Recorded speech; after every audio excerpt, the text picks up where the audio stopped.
Good afternoon.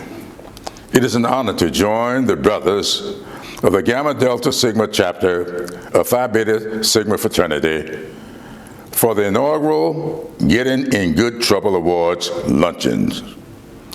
Thank you for the invitation, and thank you all of the Central Floridians honoring the memory and legacy of my good friend and a proud member of Phi Beta Sigma, Congressman John Lewis.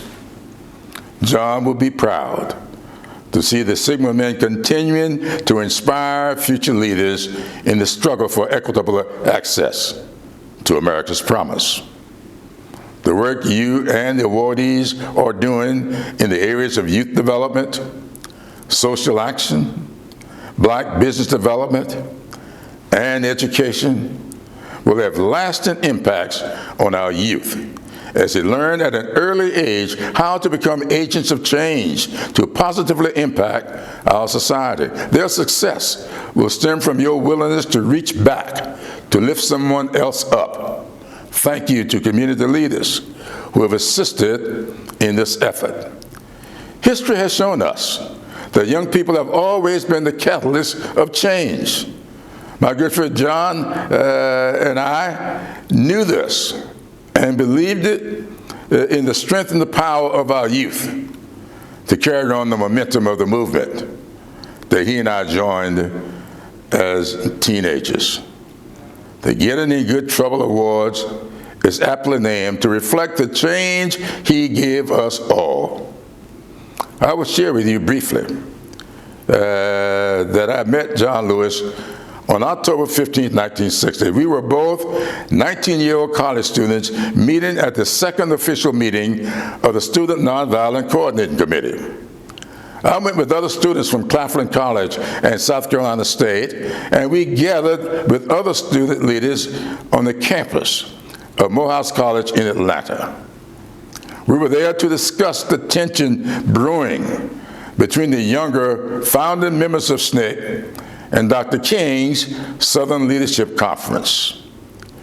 We were trying to reconcile the differences of opinion that we all have in our endeavors, whether it is with our family or our community.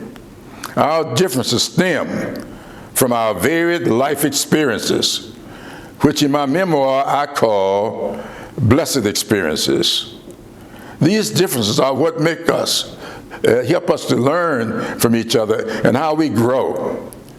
It is also our ability to reconcile our differences that determines how successful we'll be in bringing our endeavors to fruition. I met John that day and Martin Luther King Jr. that night. We had requested a meeting with Dr. King, and he agreed to meet with us that evening around 10 p.m. We left that room around 4 a.m. the next morning. I tell people all the time, that night I had my Saul to Paul transition. I have never been the same since that night and have never forgotten what I learned. John Lewis was very special to me. That night I adopted the philosophy of nonviolence as a tactic, and he internalized it. So much of us that admired about John, his respect for others, focus on justice and equality, and his ability to reach across the aisle, was an outgrowth of his belief in the philosophy and practice of nonviolence. He once said, "There is not anything more powerful than the marching feet of a determined people. When people are marching together in an orderly, peaceful, nonviolent fashion that can appeal to all of humankind." He also reminded us that the vote is precious, almost sacred, the most powerful nonviolent tool we have in our democratic society, and it should be accessible. We saw how powerful a tool it was in the 2020 election, which resulted in the horrific events on and leading up to January 6. January 6, 2021 will be forever known as a day of discredit and disgrace. much like December 7th, 1941, was a date that will live in infamy as described by President Franklin Roosevelt.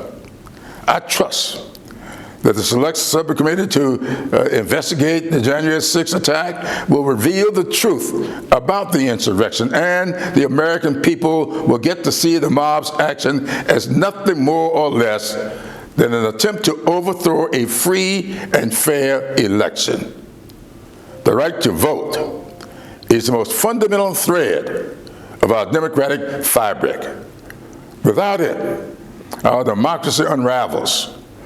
January 6, 2021 underscores the need to pass the John R. Lewis Voting Rights Advancement Act and the Freedom to Vote Act.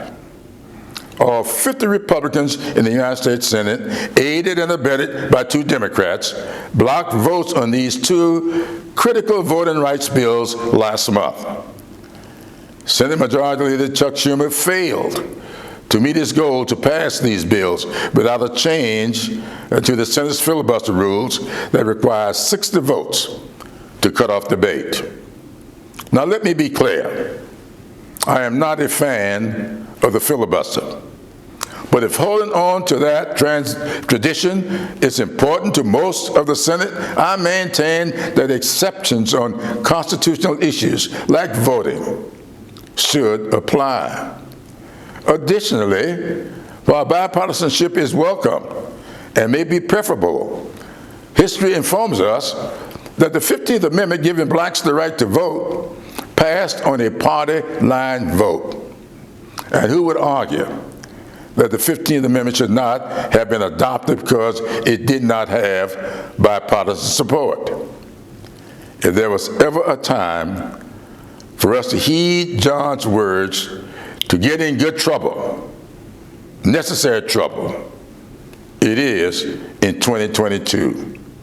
The best way we can honor John Lewis is for us to follow the roadmap given to us by the Supreme Court in the Roberts decision in Shelby v. Holder that directs us toward the actions we can do to reauthorize this act, which the House has already done. If we are to be truly celebratory of the heroism and legacy of John Lewis, let us honor him by continuing to fight for the John R. Lewis Voting Rights Act and the Freedom to Vote Act to become law. A lot of lip service has been paid to meeting America's challenges over the past several years. America is a great country. We are challenged, however, to make its greatness accessible and affordable for all Americans. My faith teaches that we will be judged by our deeds, not our words. I'm proud of these substantive deeds President Biden and this Democratic Congress are getting accomplished for the American people. There is clear evidence that more needs to be done, but I have faith that this president and this Congress are not done yet. My charge to you is to continue the struggle for equitable access to America's promise and never stop exposing our young people to the lessons taught by Congressman John Lewis and exemplified by his lifelong commitment to ensuring inclusivity and equality for all people. I thank you and Godspeed to each and every one of you.